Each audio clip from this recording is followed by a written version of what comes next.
భగవద్ రామానుజుల వారు విశిష్టాద్వైత సిద్ధాంతాన్ని ప్రపంచించారు కదా స్వామి. ఆ సిద్ధాంతం యువతకు అర్థమయ్యే విధంగా క్లుప్తంగా మనం ఏమైనా చెప్పడానికి మీరు ప్రయత్నం చేస్తారా? యాక్చువల్లీ మేము చెప్పేదంతా అదే. ఇప్పుడు ఈవేళ యువత చేసే పని ఏమిటి? వైజ్ఞానికంగా ముందుకు సాగడం. విజ్ఞానం యొక్క గోల్ ఎలా ఉంది ఇప్పుడు ఈ రోజుల్లో? నీళ్లు కలుషితం అవుతున్నాయి, గాలి కలుషితం అవుతుంది, నేల కలుషితం అవుతుంది, చెట్లు కలుషితం అవుతున్నాయి, జంతువులు కలుషితం అవుతున్నాయి, గాలి కలుషితం అవుతుంది. ఇవన్నిటినీ మళ్ళీ మనమే వెనక్కి తీసుకుంటూ మనం కూడా కలుషితం అయిపోతున్నాం. సో భావితరానికి శక్తివంతంగా అందాల్సినటువంటి యువత ఈ రకమైనటువంటి వాతావరణంతో నిజానికి నిర్వీర్యం అవుతోంది. అలా కాకూడదు. శక్తివంతంగా ముందుకు సాగాలి. ముందుకు సాగాలంటే నీళ్ళని కలుషితం కాకుండా చూసుకోవాలి, నేలని కెమికల్స్ తోటి పాడవకుండా చూసుకోగలగాలి, చెట్లు చేమలు లాంటి వాటిని వాటి యొక్క సహజతని కోల్పోయి అవి ఎందుకు పనికిరానివి అవ్వకుండా ఉండేట్టుగా చూసుకోవాలి.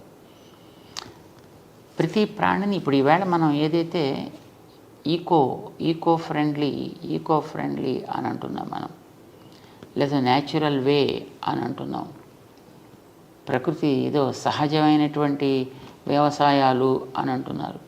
ఇవన్నీ వ్యక్తికి ఆరోగ్యాన్ని బలాన్ని ఇచ్చేవి అని అంటున్నారు కదా. ఇది ఈవేళ పాడు చేశాం కనుక దాన్ని మళ్ళీ బాగు చేసుకోవడం కోసం ఆరంభించిన స్లోగన కాదు. మనకి వీటన్నిటినీ కూడా మనం పాడు చేసుకోకుండా జాగ్రత్తగా ఉంచుకోవాలి. తద్వారా మనని కూడా మనం సమర్థులుగా తయారు చేసుకోగలగాలి అనేది విశిష్టాద్వైతానికి మాత్రమే తగుతుంది. ఎందుకనంటే మనం విశిష్టాద్వైత సిద్ధాంతము అని ఏదైతే చెప్తున్నామో రామానుజుల వారు లోకానికి చూపించినటువంటిది, దాంట్లో ఈ కనిపించేదంతా కూడా ఈ ప్రపంచం అంతా అది తిరిగే ప్రాణులు, తిరగని వస్తువులు, ఈ జంతువులు, ఆ జీవులు అనే ప్రశ్న లేదు. ఇవన్నీ కూడా ఆయన యొక్క శరీరము. వాటి అన్నిటిని కూడా ఒకనాడు ఆయన చిన్నగా తనలో పెట్టుకున్నాడు. ఈవేళ వాటన్నిటిని పెద్ద చేసి వాటిలో తానున్నాడు. ఇది విశిష్టాద్వైతం అంటే ఇన్ బ్రీఫ్. ఎగ్జాంపుల్ ఏంటంటే ఒక గింజని మన నేలలో వేసినప్పుడు దాంట్లోంచి పెద్ద చెట్టు వస్తుంది. చెట్టులో ఆకులు, కొమ్మలు, రకరకాల రంగులు, వాసనలు, పువ్వులు, పండ్లు, రుచులు ఇవన్నీ మన దాంట్లో చూస్తాం. కానీ ఇవన్నీ గింజలో ఉన్నాయి. ఇవన్నీ గింజలో ఉండేటప్పుడు గింజ తనలో పెట్టుకుని ఉంది. ఇవన్నిటిని తనలోంచి పైకి తీసుకొచ్చిన తర్వాత ఈ గింజ యొక్క సంస్కారంతో అది ప్రతి అణువులోనూ వ్యాపించి ఉంది. అది ఆకుల్లో ఉంది, చిగుళ్ళల్లో ఉంది, బ్యార్కులో ఉంది, రూట్స్లో ఉంది, అన్నిట్లో కూడా మళ్ళీ ఆ గింజ లక్షణాలు దాంట్లో వ్యాపించి ఉన్నాయి. మరి అంత విస్తరించింది ఇంత గింజలో మొట్టమొదట మనకు కనిపించకుండా ఉంది. ఆ కనిపించకుండా ఉండేది ఇప్పుడు కనిపించే దశలోకి వచ్చింది. చెట్లో మనం అయితే దీన్ని ఎగ్జాంపుల్గా తీసుకున్నప్పుడు అందులో మళ్ళీ తయారైన ప్రతి గింజలోకి ఈ గింజ యొక్క సంస్కారాలు దాంట్లోకి వెళ్ళి అందులోంచి మళ్ళీ ఇంకొక కొన్ని లక్షల గింజలను తీసుకురాగలిగే శక్తి కలిగి ఉంటుంది. ఎగ్జాంపుల్ కోసం మనం దీన్ని చెప్పుకుంటున్నాం.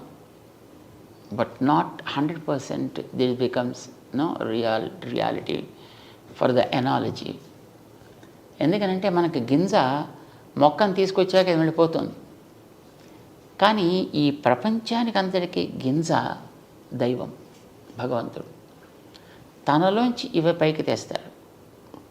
పైకి తెచ్చిన తర్వాత వాటి లోపల మళ్ళీ తన శక్తితోటి ఉండి నిలబెడతాడు. మళ్ళీ వెనక్కి తీసుకుంటూ ఉంటాడు. ఇలా తానే వీటన్నిటిలోనూ ఉన్నాడు అనుకున్నప్పుడు నువ్వు నీళ్ళని నీళ్లుగా చూడకు, నీళ్ళని దైవం యొక్క అంశగా చూడు.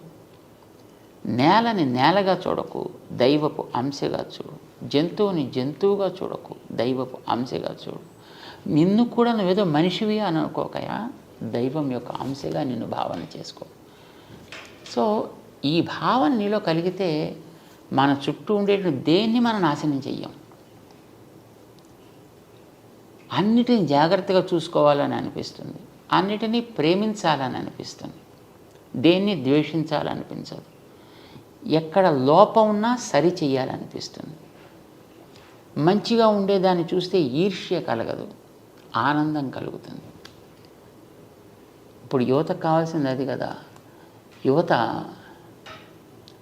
నేను, నాది, నా కోసం ఇలా పెరుగుతోంది. ఇప్పుడు విజ్ఞానం పెరుగుతున్న మాట వాస్తవం, కానీ ఈ విజ్ఞానానికి పంచుకోవడం అనేటటువంటిది పోయింది. సెల్ఫ్ సెంట్రిజం పెరిగిపోతుంది, విచ్ ఈజ్ రియలీ హార్మ్ఫుల్. నేను బాగుపడాలంతే, నేను బాగుపడడం కోసం అవసరమైతే ఎంత వినాశానికైనా నేను సిద్ధం, చివరికి ఆత్మాహుతికైనా సిద్ధం అనే స్థితిలోకి వెళ్ళిపోతాను. సో ఒక రకంగా దైవాన్ని కలపకుండా సాగించేటటువంటి విజ్ఞాన వికాసం తీవ్రవాదానికి, వినాశానికి దారితీస్తోంది. అలా తీయకుండా ఉండాలి అని అంటే దైవాన్ని దానికి తోడు చేసుకోగలిగితే అక్కడ వ్యక్తిలో వినయం కలుగుతుంది, ఒక మమత పెరుగుతుంది. సో కావలసింది ఇది విశిష్టాద్వైతం చెప్పేది. దానికి మన బాడీనే మన ఎగ్జాంపుల్గా చెప్తాము ఎప్పుడు. ఇప్పుడు మన శరీరంలో ఎన్నో అవయవాలు ఉన్నాయి, ఒక్కొక్క దానికి పని వేరు, ఒక్కొక్కటి ఉండే స్థానం వేరు, కానీ నేను అన్నిటినీ ప్రేమిస్తా. అన్నీ నా బాగు కోసం, నా ఆనందం కోసం పనిచేస్తాయి. అలా చేస్తుంటేనే నేను ఆరోగ్యంగా ఉంటా, అవి ఆరోగ్యంగా ఉంటాయి. ఒకవేళ అది నా కోసం పని చేయకపోతే దాన్ని డాక్టర్ గారి దగ్గరికి వెళ్ళి యాంపుటేట్ చేయడం లాంటిది ఏదో చేస్తాను దాన్ని. ఇది ఒక రైట్ ఎనాలజీగా మనం తీసుకోగలిగితే మన అందరం కూడా, all of us are different parts of that universal power. దేవుడు అని మనం పేరు పెట్టి పిలుస్తున్నాం దానికి. వేదాలు చెప్పే కనుక దాన్ని నారాయణ అని మనం అంటాం. మనం అంతా కూడా దాంట్లో భాగాలు. చెట్లు, నీళ్లు, నిప్పులు, గాలి, జంతువులు అన్నీ దాంట్లో భాగాలే. కనుక దేన్ని కూడా మనం అనాదరించడానికి వీల్లేదు, దేన్ని కూడా అబ్యూస్ చేయడానికి వీల్లేదు. ప్రతిదాన్ని జాగ్రత్తగా చూసుకోవాలి, ఒకదానితో ఒకటి తోడు పడగలిగేటట్లుగా ఉండాలి అనేది విశిష్టాద్వైతపు సారాంశం. అంచేత మనకి కనిపించే ఇదంతా వేరు, నేను వేరు కాదు, అది కూడా నాతో ఒక భాగం, నేను కూడా దాంట్లో ఒక భాగాన్ని. ఇది మన యువతలో కనుక కలగలిగితే ఐ థింక్ సెల్ఫ్ డిసిప్లిన్ ఒకటి ఏర్పడుతుంది వ్యక్తుల్లో. రెండవది ఏ టెండర్నెస్ ఇన్ ద హార్ట్, హృదయ స్పంది అవ్వగలిగేటువంటి భావనాధార బయలుదేరుతుంది. ఇది సాగాలి. ఇది ఎంతెంత సాగితే ఆ ప్రవాహం కింద ఉండే అంతరాలన్నీ కూడా కవర్ అయిపోతాయి. ఇప్పుడు నీటి ప్రవాహం పెరిగితే నేల మీద ఉండే హెచ్చుతగ్గులన్నీ కూడా కనిపించకుండా పోయినట్టుగా వ్యక్తిలో ఉండేటటువంటి ఈ దైవీ భావన యొక్క ప్రవాహం ఎంత పెరిగితే, ఈవేళ మన సమాజంలో జాతులు, కులాలు, మతాలు పేర్లతో కలిగే అంతరాలన్నీ నశిస్తే నిజంగా అప్పుడు ఎంత అద్భుతమైనటువంటి సమాజాన్ని మనం తయారు చేసుకోవచ్చు.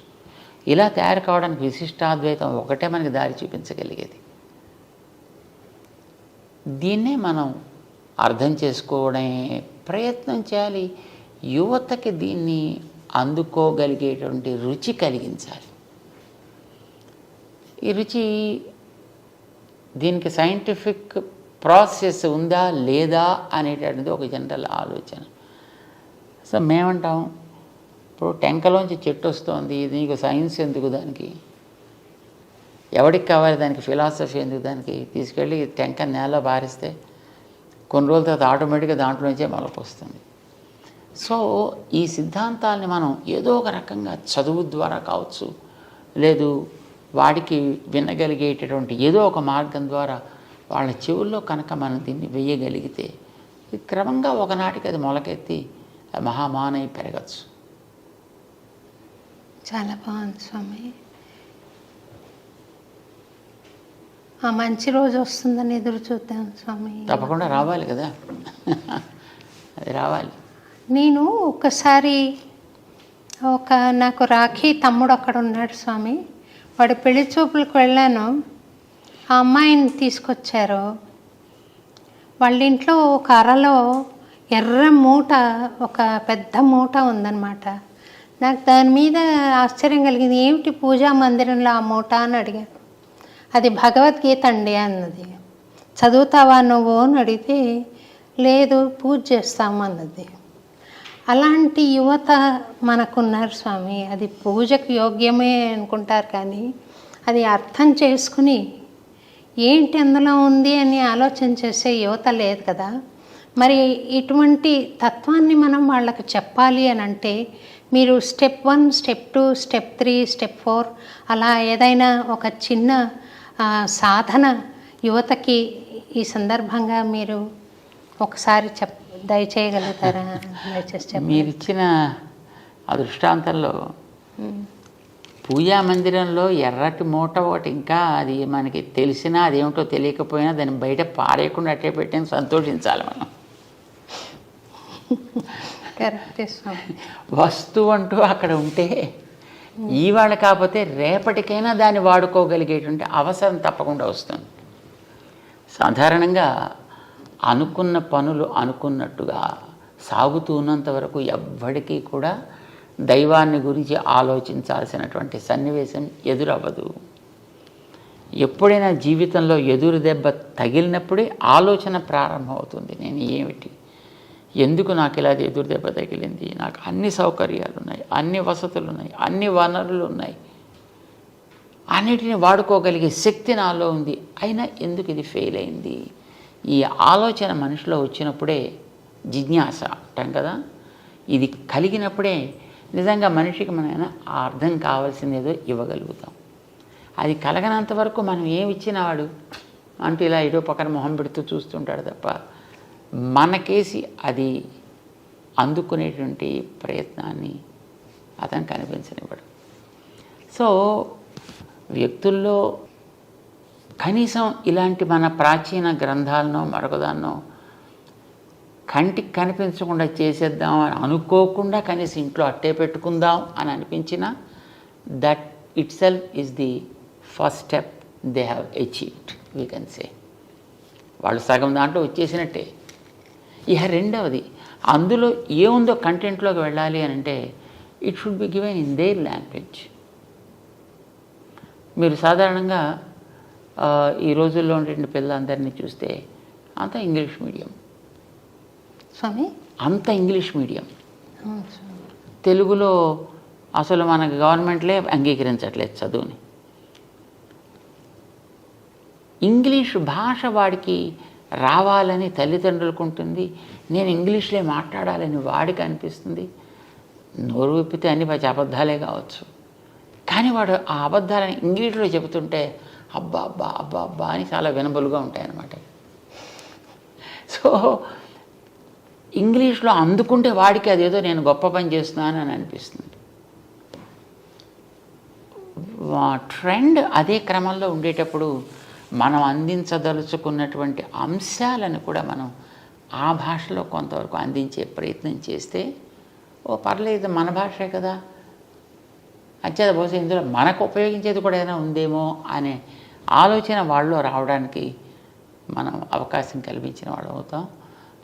సరే, చదివిన తర్వాత వాడికి అది పూర్తిగా అర్థమవుతుందా, ఆచరించగలుగుతాడా అనేది that's all together a different thing. At least దాంట్లోకి వెళ్ళి దాన్ని చదవాలని అనిపించాలన్నా వాడికి అందుబాటులో అర్థమయ్యేటుండేటువంటి పాట కింద దాన్ని మలచాలి. ఇప్పుడు చూడండి, మనం ఉత్తరాదికి వెళితే తులసీదాస్ రామాయణాన్ని అందరూ చదువుతుంటారు, ఆల్మోస్ట్ అందరికీ వచ్చి ఉంటుంది. వాళ్ళ భాషలో ఉండడం చేత వాడికి త్వరగా నేర్చుకోవడానికి ఒక ఉత్సాహం వాళ్ళలో కలిగిస్తుంది. వాళ్ళకి అర్థమయ్యే భాషలో వస్తే బాగుంటుందని అనిపిస్తుంది. అలా ఉంటే చదువుతాడా లేకపోతే ఇంకో భాషలోనే చదవకూడదా అనేది ప్రశ్న కాదు. జనరల్గా అనిపించేటువంటి పద్ధతి నా భాషలో అర్థం కావాలి. మరి పిల్లలంతా ఇంగ్లీష్ మీడియంలో ఉండేటప్పుడు మీ గ్రంథాలు మీరు తెలుగులో ఇస్తారంటారు అనుకోండి, దాని రీచ్ ఉండదన్నమాట. ఇది మనకి నిజానికి ఉత్సాహం జనాల్లో కలిగించాలంటే ఆ వాతావరణాన్ని మనం క్రియేట్ చేసి దాన్ని చక్కగా పొద్దున్నే రోజు శుద్ధి మనమే దాన్ని ఎలా చేసుకోవాలో చెప్పి, ఇది కనుక మనం చేయగలిగితే యువతలో అర్థం చేసుకోగలిగే అవకాశం ఏర్పడుతుంది. మీరు తెలుగులో ఉందనుకోండి, లేదా సంస్కృతంలో ఉందనుకోండి, లేదా తమిళంలో ఉందనుకోండి, లేదా ఇంకో భాషలో ఉందనుకోండి, దానివైపు వెళ్ళేటువంటి యువత, అర్థం చేసుకునేటువంటి యువత పర్సంటేజ్ ఉండొచ్చు, కానీ చాలా తగ్గిపోతుంది. ఏదైనా వాళ్ళ భాషలో మనం అందించగలగడం అనేటువంటి చాలా ప్రధానం. మన దేశంలో ఇప్పుడు అన్ని భాషలు ఉంటున్నాయి కనుక అన్నిటి లోపలికి డీటెయిల్స్లోకి వెళ్ళకపోయినా మీకు ఒక 5-6 లాంగ్వేజెస్ మీరు సెలెక్ట్ చేసుకోండి, అంతవరకు దాన్ని దాంట్లో ఇవ్వండి. వాడికి డౌట్ రాదు కదా. సో ఇది మనకు యువతకి ఇచ్చేటటువంటి విధానం ఎప్పుడు కూడా వాళ్ళ భాషలో ఇవ్వడం అనేది చాలా అవసరం. రెండవది, వాళ్ళలోంచి మనం ఒకళ్ళిద్దరిని పికప్ చేసుకుని వాళ్ళ ద్వారా వాళ్ళకి అందడం కూడా చాలా ఇంపార్టెంట్. అలా ఇవ్వగలిగితే కూడా వాళ్ళలో చాలా త్వరగా దాన్ని అర్థం చేసుకోగలిగే స్థితి ఏర్పడుతుంది. నవేడేస్ ఆల్సో యువతలో కూడా చాలా బుద్ధిమంతులైనటువంటి పిల్లలు ఉన్నారు, చక్కగా గౌరవించేటువంటి వాళ్ళు, మంచిగా దాన్ని పైకి తీసుకువెళ్ళాలనుకునేవాళ్ళు లేకపోవడం అయితే లేదు. కానీ మీరు అన్నట్టుగా విజిబిలిటీ అది మనకి తగ్గుతున్నారు. అంటే జీవితంలో ఇంకొక డైమెన్షన్ ఉంది, పరమార్థం ఉంది అన్న ఆలోచన 99 మందికి లేదే అనుకుంటాను స్వామి. వాళ్ళకి అటువంటి వాళ్ళకి మనం ABCD అని చాలా సింప్లిఫై చేసి మనం ఈ సాధనా క్రమాన్ని వాళ్ళకి అందించే ప్రయత్నం మీ బోటి వాళ్ళు చేస్తే చాలా బాగుంటుందేమో అని నేను అనుకుంటున్నాను. చేయాలంటే వాళ్ళకి మనం we have to conduct classes to those people. పిల్లలకి మనకి ఎప్పుడెప్పుడు వాళ్ళకి లాంగ్ వీకెండ్స్ దొరుకుతాయో లేదా హాలిడేస్ ఉంటాయో అలాంటి టైంల్లో వాళ్ళకి మనం ఇలాంటి వాటిని మనం కండక్ట్ చేయగలిగితే డెఫినెట్లీ వాళ్ళలో మార్పు వస్తుంది. ఇప్పుడు మన వాళ్ళు సమ్మర్ క్యాంప్స్ కండక్ట్ చేస్తుంటారు. ఆ క్యాంప్స్లో కొంతమంది పాల్గొంటుంటారు డిఫరెంట్ ఏరియాస్లో. క్యాంప్ అయిన తర్వాత వాళ్ళ ప్రవర్తనలో చాలా రకాల మంచి మార్పులు వస్తాయి. సో కండక్ట్ చేయడం ఈజ్ ఆల్వేస్ అడ్వైజ్డ్.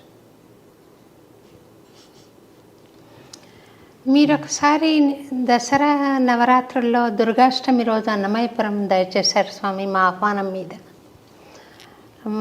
ధైర్య అవార్డు ఇవ్వడానికి వచ్చారు మీరు.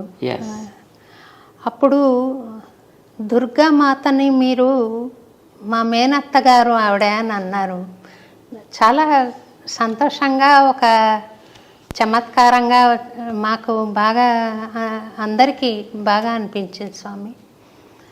వారు మేనత్త అని మీరు అంటుంటే అంతలా ఆత్మీయ భావన ఎక్స్ప్రెస్ చేస్తుంటే నేను చరిత్రను ఒకసారి పరిశీలిస్తే కులోత్తుంగ చోళుడు మన గోవిందరాజస్వామి విగ్రహాన్ని సముద్రం పాలు చేయడం కానీ, ఇలా పాల్కురికి సోమనాథుడు విష్ణు సహస్రనామాల్లో అధోక్షజ అన్న నామాన్ని వక్రంగా వ్యాఖ్యానించడం కానీ బాధ కలిగిస్తాయి. ఇది ఏమైనా మనం విష్ణుమూర్తిని స్మరించడం ఒక పార్టీలాగా అవుతుందా స్వామి? శివుడు కూడా సమానమేనా, లేకపోతే విష్ణువు ఎందుకు అలాగా తోసేశారు వాళ్ళు? ఈ శైవులు అలా చేయడం కానీ, అలాగే ఒక అపోహ ఉంది స్వామి. భగవద్ రామానుజుల వారు చాలా శైవ క్షేత్రాలను వైష్ణవ క్షేత్రాలుగా మార్చారు అన్న అపోహ ఉంది. ఈ ఇంటర్వ్యూ ద్వారా మీ ద్వారా వాటిని ఆ అపోహ తొలగించాలి అనే ప్రయత్నంలో ఈ ప్రశ్నను అడుగుతున్నాను స్వామి. నేను రామానుజుల వారు వైష్ణవాలయాలుగా శైవాలయాల్ని మార్చడము అనేటటువంటిది చరిత్రకి దూరమైనటువంటి అంశం. ఎప్పుడు ఎక్కడ దేన్ని అలాగ మార్చినటువంటి సన్నివేశాలు మన చరిత్రలో లేవు. ఇప్పుడు ఇంకా అందులోకి మార్చుకున్న ఉన్నాయి. ఇప్పుడు కులోత్తుంగ చోళుడి యొక్క సన్నివేశమే చూసినట్టయితే అది ఒక అద్భుతమైనటువంటి వైష్ణవ క్షేత్రం. దాన్ని అతను కేవలం శివాలయం కింద దాన్ని కన్వర్ట్ చేయడం జరిగింది. అయితే ఆ చేయడం అనేటటువంటిది వైష్ణవ సంప్రదాయం మీదో శైవ సంప్రదాయం మీదో అవగాహన ఉండి కానీ దాని మీద భక్తి ఉండి కానీ చేసినటువంటి వ్యక్తి కాడతనం. కేవలం రాజకీయ లబ్ధి కోసం చేసినటువంటి పని అది. అతను కేవలం తనకి రాజకీయంగా ఆనాడే కలగాల్సిన ఒక గుర్తింపుని తెచ్చుకోవడం కోసం చేసినటువంటి పని అది. అనవసరంగా వీళ్ళ మధ్య తను చిచ్చు రేకెత్తించి దాని ఫలితం పొందాలి అని అనుకున్నాడు ఆయన. దానికోసం ఆయన వాడుకున్నాడు చిదంబర క్షేత్రాన్ని. నిజానికి చిదంబర క్షేత్రం అతి ఉత్తమమైనటువంటి వైష్ణవ క్షేత్రం. దానికి చరిత్ర చెప్తోంది. దాన్ని పార్వతికి శివుడికి ఒకనాడు సహజంగా అప్పుడప్పుడు ఏదో చిన్న చిన్న మాట వస్తుంటాయి కనుక ఇద్దరు కూడా మంచి నాట్యంలో అద్భుతమైనటువంటి ప్రవేశం కలిగిన వారు కనుక ఇందులో ఎవరు ఎక్కువ అద్భుతంగా చేయగలరు, నువ్వా నేనా అనే పోటీ ఏర్పడ్డప్పుడు మన నిర్ణయం చేసే వ్యక్తులు ఎవరో కావాలి కదా. అంచేత విష్ణువు నిర్ణయం చేస్తాడు. ఎందుకంటే ఆయన నాట్య శాస్త్రానికి ఆది గురువు విష్ణువు. మధుకైటబులతోటి చేసిన యుద్ధంలో కానీ కాళీయుడి మీద చేసినటువంటి నృత్యంలో కానీ ఆయన నాట్య పండితుడైన ఆరంభకుడు ఆయన నాట్య శాస్త్రానికి. అందుచేత ఆయన్ని మనం జడ్జిగా పెట్టుకుందాము అని అనుకున్నారు. సరే వెళ్ళారు. అందరూ వెళ్ళి విష్ణు దగ్గర ప్రార్థన చేశారు. చేస్తే తప్పకుండా నేను వస్తా. అయితే దానికి ఇలాంటి సన్నివేశంతో ఒక స్థానాన్ని, ఒక మండపాన్ని, సభా మండపాన్ని, దానికి చిదంబరానికి సభా మండపం అని పేరు. దానికి ఒక సభా మండపాన్ని ఏర్పాటు చేయండి. ఒక కనక సభ అంటారు దాన్ని. ఒక బంగారుమయమైనటువంటి సభా మండపాన్ని ఏర్పాటు చేయమని చెప్పాడు ఆయన. ఏర్పాటు చేశారు. ఇప్పుడు ఈవేళ మనం చూసేటువంటి ఆ సన్నివేశం అంతా అప్పుడు ఆయన ఆజ్ఞ ప్రకారం వాడు చేసినటువంటి ఏర్పాటు. దాంట్లో ఈయన నేను పబళించి ఉంటాను, మీరు చేస్తూ ఉండండి, దాంట్లో నిర్ణయం చేస్తా అన్నాడు ఆయన. సభని నిర్మాణం చేసిన తర్వాత విష్ణువు అక్కడికి వచ్చి అక్కడ ఉంటే అప్పుడు పార్వతీ శివులు ఇద్దరు కూడా, పరమేశ్వరులు ఇద్దరు కూడా నాట్యం చేయడం ప్రారంభం చేశారు. ఎంతకాలం చేశారనేది మనకు తెలియదు ఇదమిత్తంగా, కానీ చాలా కాలం జరిగింది. ఇందులో ఎవరు కూడా తీసిపోయినటువంటి వ్యక్తిత్వం కలిగిన వాళ్ళే పోటాపోటీగా చేస్తున్నారు. పార్వతికి అంత పోటీ వచ్చేసింది, ఆవిడకి పరమశివుడికి అంత పోటీ వచ్చింది. ఇద్దరు కూడా నన్ను మించిన వాళ్ళు లేరంటే నన్ను మించిన వాళ్ళు లేడు అని అనుకుంటూ బ్రహ్మాండం చేసేస్తున్నారు. కానీ అప్పటికీ పార్వతీదేవి గెలవదు, పరమశివుడు గెలవట్లేదు. కానీ ఇది ఎక్కడో చోట ముడి పెట్టాలి కదా. ఇప్పుడు ఎలా ఉంటుందంటే నాట్య పోటీ అంటే, ఇప్పుడు మీరు చూడండి, ఈ జుగళబందీ చేసేటువంటి వాళ్ళు ఒకటి చేస్తారు ఒక ఇన్స్ట్రుమెంట్ మీద, ఇంకో ఇన్స్ట్రుమెంట్ మీద వాళ్ళు అదే దాన్ని మళ్ళీ ఆ రాగాన్ని ఆలపించాలి. సో ఇలాగ ఉంటాయి. సో ఈయన ఒకటి నృత్య భంగిమ ఈయన ఒకటి చేసి చూపించాలి, అది వాళ్ళు చేయాలి. వాళ్ళు ఒకటి చేసి చూపిస్తారు, ఈయన చేయాలి. ఇలా సాగుతుంది అది ఎప్పటి నుంచో. కానీ అప్పటికి దీనికి ముగింపు. అంచేత పడుకున్నటువంటి శ్రీ మహావిష్ణువు పరమశివుడికి సైగ చేసి చూపించాడు ఆయన. ఆపమని కాదు, ఇలా ఒక పాస్చర్, పాదాన్ని పైకెత్తి పెట్టే పాస్చర్ని ఆయన చూపించాడు. ఇలా పెట్టవా. ఆవిడ తనకుండేటువంటి సహజమైనటువంటి స్థితిని బట్టి అట్లాగా ఆ ముద్ర వేయడానికి ఆవిడ సంకోచించింది. శివుడు గెలిచాడు అని డిక్లేర్ చేశాడు. ఆ సందర్భంలో నిజానికి అది దేవతల ప్రార్థనతోటి విష్ణు పాపం శివుణ్ణి గెలిపించాల్సి వచ్చింది ఆ భంగిమ చూపించి. సరే, ఆ తర్వాత కృతజ్ఞతతోటి పార్వతీ పరమేశ్వరులు ఇద్దరు కూడా అక్కడే ఉండిపోయారు. శ్రీ మహావిష్ణువుని ఆయన పాదాల దగ్గర సేవించుకుంటూ. ఇది ఆ క్షేత్రపు చరిత్ర. చిదంబరం ఇందాక మీరు చెప్పాను చూడండి, ఆ కులోత్తుంగ చోళుడు ఉన్నాడే, అసలు అతను చోళ వంశానికి చెందినవాడు కాడు. స్వామి, అతను ఎక్కడి నుంచి వచ్చినవాడు? అతను రాజరాజ నరేంద్రుడి యొక్క పరివారంలో ఉండేటువంటి ఒక వ్యక్తి. అతను దక్షిణానికి వచ్చి అక్కడ ఉండేటటువంటి చోళ వంశపు ఆవేల్టి రాజుని అది హతమార్చి దాన్ని తన కైవసం చేసుకున్నాడు. ఆయన చోళుడే కాదు అసలు, కానీ దాంట్లో చాలా గొప్పవాడు అనేటటువంటి పేరు, టైటిల్ అతనికి వచ్చేట్టుగా ఇక్కడ ఉండేటువంటి అర్చకులకి ప్రేరణ కలిగించి వాళ్ళకి ఏం చెప్పాడు ఆయన అక్కడ చేసే ఆరాధకులకి, మనం ఆరాధన చేసేటటువంటి శివుడు విష్ణువు పాదాల దగ్గర ఉండడం ఏమిటి, అంచేత అలా ఉండడానికి వీల్లేదు, దాన్ని తీయాలి. ఇప్పుడు జనాలకి ఏముంటుంటుంది, ఏదో ఒక రకంగా నడిపిస్తే, ఏ రకంగా నడిపిస్తే ఆ రకంగా వాళ్ళు నడుస్తారు. ఇలాగ వాళ్ళని నడిపించి వాళ్ళకి ఒక ద్వేషాన్ని రగిలించి అది ఉండడానికి వీల్లేదు అని అనిపించి వాళ్ళ చేత తను ఆ చోళ వంశంలో ఉత్తముడిగా అక్కడ ఉండేటువంటి ఒక అమ్మాయిని తను వివాహం చేసుకుని తను చోళ వంశానికి చెందినవాడుగా, అందుకోసం అందులో మామూలు చోళుడు కాదు, కుల ఉత్తంగ చోళుడు ఈ టైటిల్ తీసుకున్నాడు అతను. అందుకోసం మన పెద్దవాళ్ళు ఎప్పుడు కూడా అతని పేరు కూడా చెప్పడానికి ఒప్పుకోరు. అవ్యపదేశ్యుడు అంటారు. ఎవరు స్వామి? అవ్యపదేశ్యుడు. అవ్యపదేశ్యుడు. వ్యపదేశ్యుడు అంటే చెప్పదగిన వ్యక్తి అని. అవ్యపదేశ్యుడు అంటే అతని పేరు కూడా ఉచ్చరించడానికి అనర్హుడు అని. రెండవది అతను ఇంకో ఏం పేరు పెట్టారు, అతను రామానుజుల వారి మీద ఒక హత్యా ప్రయత్నం చేశాడు అతను. రామానుజుల వారిని అప్పట్లో వీరి యొక్క ప్రభావం చాలా ఎక్కువగా ఉంది అని, వీరిని తొలగించినట్టయితే మొత్తం సంప్రదాయం అంతా పోతుంది కనుక వీరిని ఏదో చేద్దామని ఉద్దేశంతో వీరిని తీసుకురమ్మని చెప్పాడు తన సభకి. అప్పుడు ఆయన దగ్గర ఉండేటటువంటి ఆయన గురువు గారు శిష్యుడు ఇద్దరూ కలిసి రామానుజుల వారిని కర్ణాటకకి పంపించి వీళ్ళిద్దరూ కూడా ఆ సభకి వెళ్ళి ఇద్దరు కళ్ళు పోగొట్టుకున్నారు. అంటే వాడు విని తత్వం తెలుసుకుందాం అనేటువంటి జిజ్ఞాస కాకుండా తన యొక్క తత్వాన్ని అందరి మీద ఆరోపించేనా వాళ్ళని కన్వర్ట్ చేయాలనుకునేటువంటి వ్యక్తిత్వం అతను. సో వీరికి చెప్పిన దాన్ని వాడు ఒప్పుకోక చివరికి వీరి కళ్ళు తీయడం జరిగింది. సుమారుగా 20 సంవత్సరాల కాలం రామానుజుల వారు కర్ణాటక రాజ్యంలో ఉండిపోయారు. మేల్కోట క్షేత్రం అప్పుడే ఆవిర్భవించింది అక్కడ.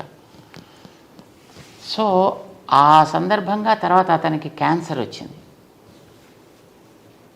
ఎవరికి? ఆ చోళరాజుకి. చోళరాజు కాదు వాడు, అవ్యపదేశ్యుడికి.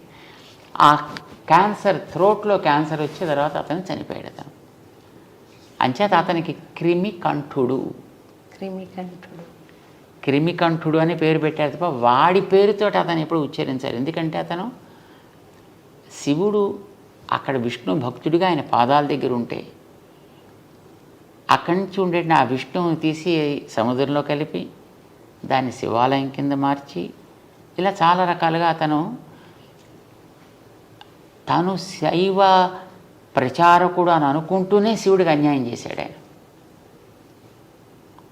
అంటే శివుడి యొక్క స్వభావానికి విరుద్ధంగా ప్రవర్తించాడు ఆయన. శివుడు పరమభక్త శిఖామణి.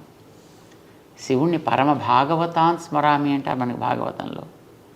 వైష్ణవానాం యథా శంభు అని శివుడు పరమ వైష్ణవుడని అందరూ ఆదరిస్తారు. విష్ణు పాదోద్భవి అయినటువంటి గంగని తన శిరస్సును ధరించి తను తరించాను అనుకున్న అతని పేరు అంతకుముందు రుద్రుడు. అతనికి ఈ గంగని తన శిరస్సును ధరించడం ద్వారా శివ సంజాత మంగళకరుడయ్యాడు ఆయన. అంటే విష్ణువు మీద ఆయనకు ఉండేటువంటి విశ్వాసం అంతటిది, గౌరవం అంతటిది. మీరు ఎక్కడైనా విష్ణు వైభవం ఎక్కడైనా చూడండి, పురాణాల్లో శివుడు చెప్పింది అంతా. శివుడు పార్వతికి చేసినటువంటి ఉపదేశమే మనకు కనిపిస్తుంది. ఆ రకంగా శివుడు ఎప్పుడు కూడా విష్ణు ద్వేషి కాదు, విష్ణువు శివద్వేషి అంతకంటే కాదు. వైష్ణవులు ఎప్పుడు కూడా శివుణ్ణి ద్వేషించరు. కానీ మరి వాళ్ళలో ఎందుకు ఆ రకమైనటువంటి భావం కలిగింది అనేటటువంటిది అది వాళ్ళకే తెలియాలి. ఇది తర్వాత వీళ్ళు ఇలా రేకెత్తించారు. ఇప్పుడు ఈ ఎగెనిస్ట్గా మాట్లాడేటటువంటి వాళ్ళందరికీ కూడా వాళ్ళు ఆ మాటలతోటి వాళ్ళు మిగతా ద్వేషాన్ని వాళ్ళలో పెంచుతారు తప్ప నిజానికి వైష్ణవులకి ఎప్పుడు కూడా శివుడి మీద ద్వేషం ఉండనే ఉండదు.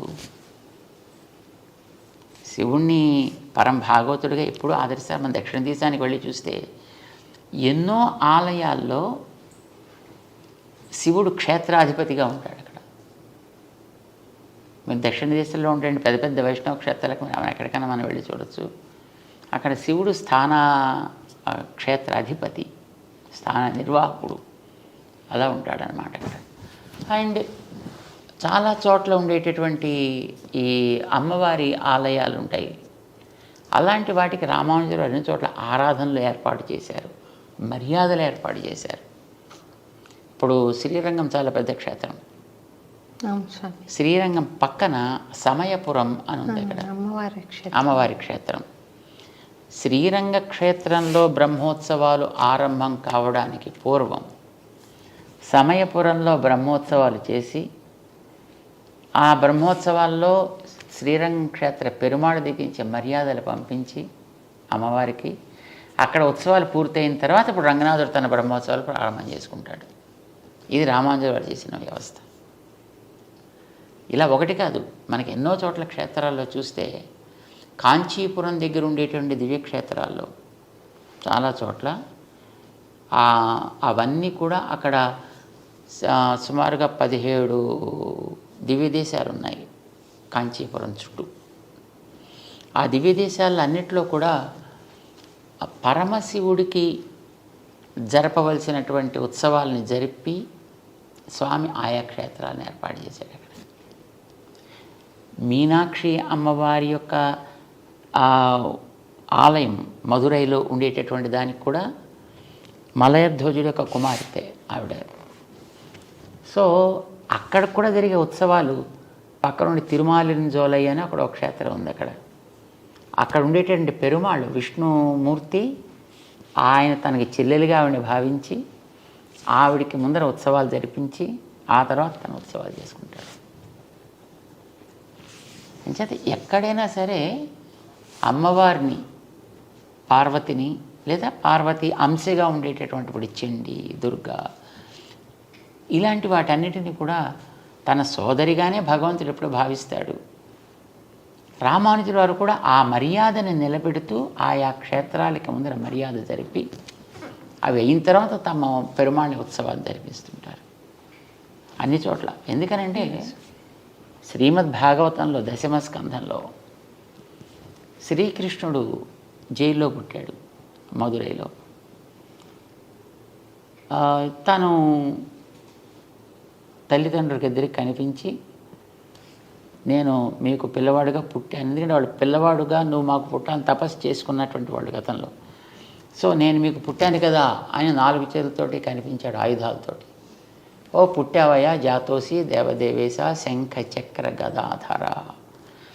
ఇలాగ వాళ్ళంతా అంగీకరించిన తర్వాత అప్పుడు ఆయన నేను ఇక్కడ ఉంటే మళ్ళీ మీకు ప్రమాదం చేత నన్ను తీసుకెళ్ళి బలం చోట చేర్చండి, అక్కడ ఒక అమ్మాయి ఇప్పటికే పుట్టి ఉంటుంది, ఆ అమ్మాయిని మీరు తెచ్చుకోండి ఇక్కడికి అని ఆయన ఆదేశించాడు.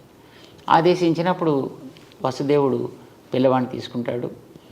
ఎలా వెళ్ళాలి అని క్వశ్చన్ చేయలేదు. ఇక్కడ భగవంతుడు చెప్పిన ఆదేశం మీద మళ్ళీ డౌట్స్ ఉండాల్సిన అవసరం లేదు అతనికి.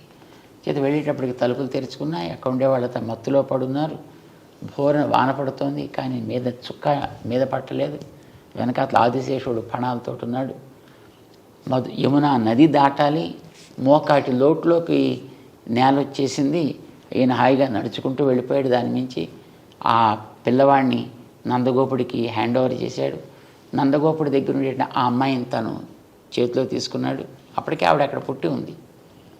ఆ పిల్లని తీసుకొచ్చి జైల్లోకి మళ్ళీ చేరిన తర్వాత అప్పుడు ఆ పిల్ల కేఆర్మని ఆవిడ ప్రారంభించింది. తలుపులన్నీ మూసేసుకున్నాక కంసుడు వచ్చాడు. తెలిసింది అతనికి. పిల్లని పైకి ఎగరేసి కింద కత్తి పెట్టి దాని మీద కట్ చేసే ప్రవృత్తి అతనిది. సో ఇలా చేద్దామని ఆ పిల్లని ఇలా పైకి ఎగరేశాడు. అది మొత్తం 16 చేతులతో ఉండేటువంటి ఒక శక్తి స్వరూపిణిగా వచ్చి, మూర్ఖుడా, నిన్ను చంపేవాడు ఆల్రెడీ పెరుగుతున్నాడు రా అని ఆదేశించి అక్కడి నుంచి అంతర్ధానం అయిపోయింది. అప్పుడు భగవంతుడు ఆమెకి, నువ్వు ఇట్లాంటి ఉపకారం చేసావు కనుక నిన్ను ఫలానా పేర్లతోటి ఆరాధన చేస్తారు. దుర్గా, కాత్యాయని, ఇలాంటి అనేక పేర్లతోటి నిన్ను ఆరాధన చేస్తారు అని చెప్పాడు. ఇప్పుడు ఆవిడ కృష్ణుడు పుట్టినప్పుడు కృష్ణుడు తర్వాత పుట్టింది. అక్కడ కృష్ణుడు కార్యాన్ని సాధించి పెట్టింది. అందుచేత ఆవిడ కృష్ణుడికి సోదరి. కృష్ణుడు సాక్షాత్తు భగవానుడు చేత భగవానుడికి ఆవిడ సోదరి. భగవానుడికి సోదరి అంటే భగవంతుడు మనకి త్వమేవ మాతాచ పితా త్వమేవ, ఆయన మనకి తండ్రి కనుక ఆవిడ ఆయన చెల్లెలు కనుక మనకి మేనత్త అయింది ఆవిడ. బాగుంది స్వామి, చాలా బాగా చెప్పారు. శివుడి మీద ఎప్పుడు కూడా వైష్ణవులకు కానీ దానికి ఎవరికి ద్వేషం అనేది ఎప్పుడూ ఉండదు. అయితే ఎందుకు పూజ చేయాలి అప్పుడు ద్వేషం లేకపోతే? వెంటనే ఈ ప్రశ్న వస్తుంది, ఎందుకు పూజ చేయరంటే ఆయన ఆసుతోషి, కాస్త ఆయనకి కాస్త అనుకూలంగా మాట్లాడిన ఆనందపడిపోయేటువంటి వ్యక్తిత్వం, ఏది అడిగితే అది ఇచ్చేసేటటువంటి మనస్తత్వం, దానికి ముందు వెనక ఆయన చూడు. ఇప్పుడు భోళా శంకరుడు అని కదా అంటారు. నేను తల మీద చెవిడికైనా చేయి పెడితే వాడు భస్మం అయిపోవాలంటే తథాస్తు అనేసి అడిగిన. మరి ఎక్స్పెరిమెంట్ నీ మీదే ఫస్ట్ చేస్తానయ్యా అంటే కానీ అప్పుడు తను తెలియదు అని ఇచ్చిన వారు ఎంత ప్రమాదకరము. ఆయన అలాగా అల్ప సంతోషి, వరాలను ఇచ్చేటువంటి వ్యక్తిత్వం. మనుషులం మనం జనరల్గా ఎంత భక్తుణ్ణి నేను అని అనుకున్న వ్యక్తులకైనా ఎవరైనా కోరికలు తీర్చేటటువంటి ఒక వ్యక్తి ఎదురకుండా ఉన్నాడు అని అంటే ఏదో అడగాలి కావాలని అనిపిస్తుంది. తాత్కాలికమైనటువంటి ఏదో ఒక లాభాన్ని పొందాలి అని అనిపిస్తుంది.